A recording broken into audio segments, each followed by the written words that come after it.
नमस्कार मंडळी, स्वागत आहे तुमचं माझ्या चॅनलवर। आज मी तुमच्यासाठी घेऊन आलेली आहे जबरदस्त आणि स्वादिष्ट अशी सोयाबीनची रेसिपी। ही बनवण्याची पद्धत एकदमच सोपी आहे आणि ही बनते इतकी लाजवाब की तुम्ही ही आठवड्यातून 2 ते 3 वेळा नक्कीच बनवून खाल। माझ्या पद्धतीने तुम्ही एकदा ही रेसिपी नक्की बनवून बघा, तुम्हाला सगळ्यांना नक्कीच ही आवडेल। आणि ही जर रेसिपी तुम्हाला आवडली तर चॅनलला लाईक आणि सबस्क्राइब नक्कीच करा। चला तर वेळ न घालवता रेसिपीला सुरुवात करूया। तर सोयाबीनची ही स्वादिष्ट रेसिपी बनवण्यासाठी सगळ्यात आधी एका भांड्यामध्ये गरम पाणी घ्यायचं आहे।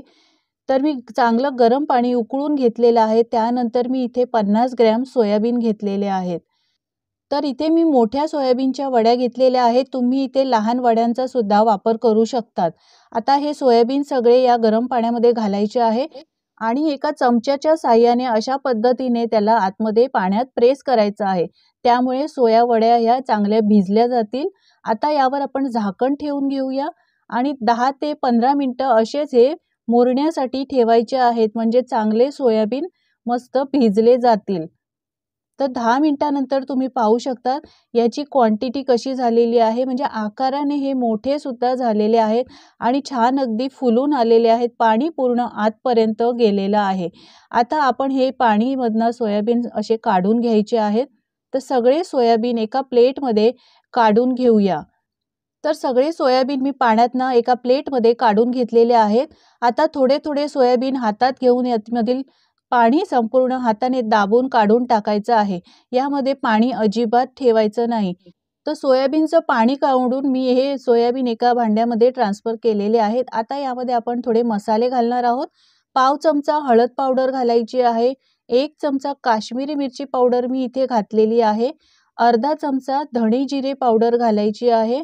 आता चवीप्रमाणे मीठ घालायचं आहे। तर मी यामध्ये 1 चमचा मीठ घातलेला आहे। तुम्ही क्वांटिटी किती सोयाबीनची घेतात त्याप्रमाणे मीठ घालायचं आहे। अर्धा चमचा मी ती आलं लसूण पेस्टचा वापर केलेला आहे। आता यामध्ये महत्त्वाचे इन्ग्रेडियंट म्हणजे बेसन। यामध्ये मी 2 चमचे बेसन घेतलेलं आहे। ते बेसन अशा पद्धतीने पसरून या सोयाबीनवर घालायचं आहे। त्यानंतर हातानेच या बेसनला आणि सगळ्या मसाल्यांना सोयाबीनला कोट करून घ्यायचं आहे।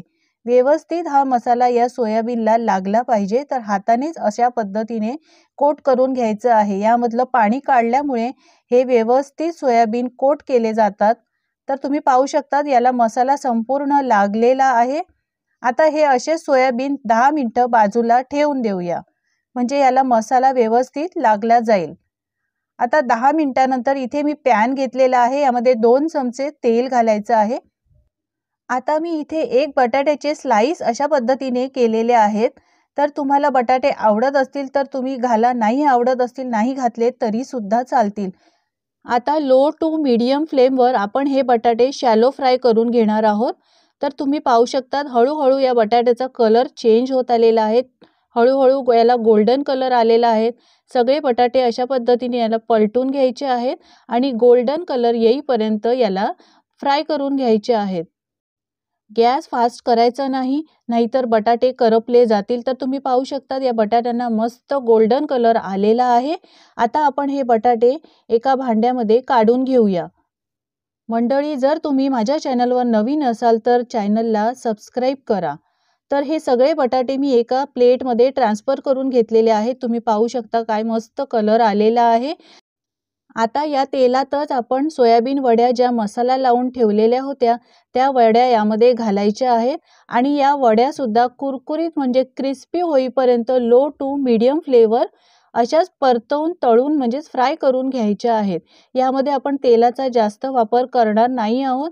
जेवढं तेल घातलेलं होतं त्या तेलातच आपण या मीडियम टू लो फ्लेमवर मस्त कुरकुरीत होईपर्यंत परतवून घेणार आहोत। तर तुम्ही पाहू शकता याचा सुद्धा कलर मस्त आलेला आहे।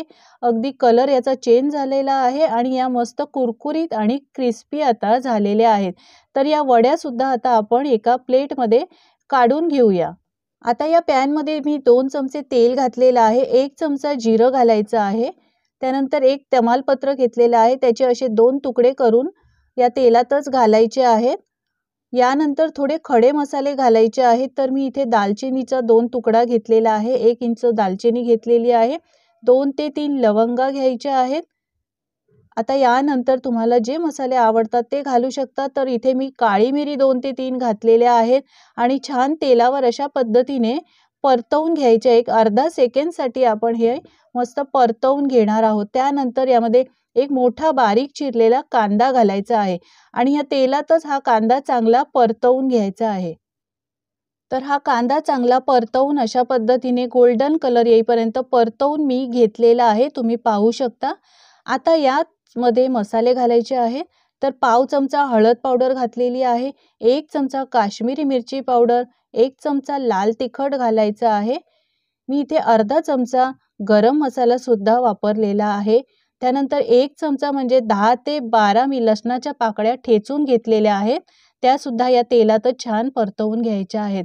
तुम्ही इथे आलं लसूण पेस्टचा सुद्धा वापर करू शकतात, पण जर तुम्ही लसूण पाकळ्या ठेचून जर यामध्ये वापर केला तर या रेसिपीला खूपच छान टेस्ट येते। तर लसूण पाकळ्यांचा वापर नेहमी ठेचूनच करा, खूपच छान टेस्ट लागते। आता मी इथे 2 टोमॅटोची प्युरी केलेली आहे, म्हणजे मिक्सरमध्ये 2 टोमॅटो बारीक करून याची प्युरी करून घेतलेली आहे, ती सुद्धा यामध्ये तेलातच घालायची आहे आणि 1 मिनिटभर छान परतवून घ्यायची आहे। आता यामध्ये मी 1 मोठा चमचा दही घातलेला आहे। तर दही घातल्यानंतर या मसाल्यातच छान व्यवस्थित मिक्स करून अशा पद्धतीने छान परतवून घ्यायचं आहे। दही घातल्यामुळे या रेसिपीला खूपच छान टेक्स्चर येतं आणि खायला सुद्धा अप्रतिम लागते। तर छान मिक्स केलेलं आहे। आता झाकण ठेवून 5 मिनिटं लो टू मीडियम गॅसवर हा मसाला छान शिजवून घ्यायचा आहे। तर तुम्ही पाहू शकता मस्त कलर आलेला आहे, तेल सुद्धा याचं सेपरेट झालेलं आहे आणि हा मसाला एकदम मस्त शिजलेला आहे। तर आता एकदा पुन्हा परतवून व्यवस्थित घ्यायचा आहे। तर मसाला छान आपला रेडी झालेला आहे। आता यामध्ये आपण जे बटाटे फ्राय करून ठेवलेले होते ते घालूया। सोयाबीन चंक्स आपण फ्राय करून ठेवलेले होते ते सुद्धा घालायचे आहेत आणि छान हा मसाला या सोयाबीनला आणि बटाट्याला मस्तपैकी कोट करून घ्यायचा आहे। तर सगळा मसाला व्यवस्थित असा लागल्यामुळे भाजी ही खूपच छान लागते। आता यामध्ये पाणी घालायचं आहे, तर मी 1 कप गरम पाणी घातलेलं आहे। इथे तुम्ही गरम पाण्याचाच वापर करा। त्यानंतर आता चवीप्रमाणे आपण मीठ घालणार आहोत।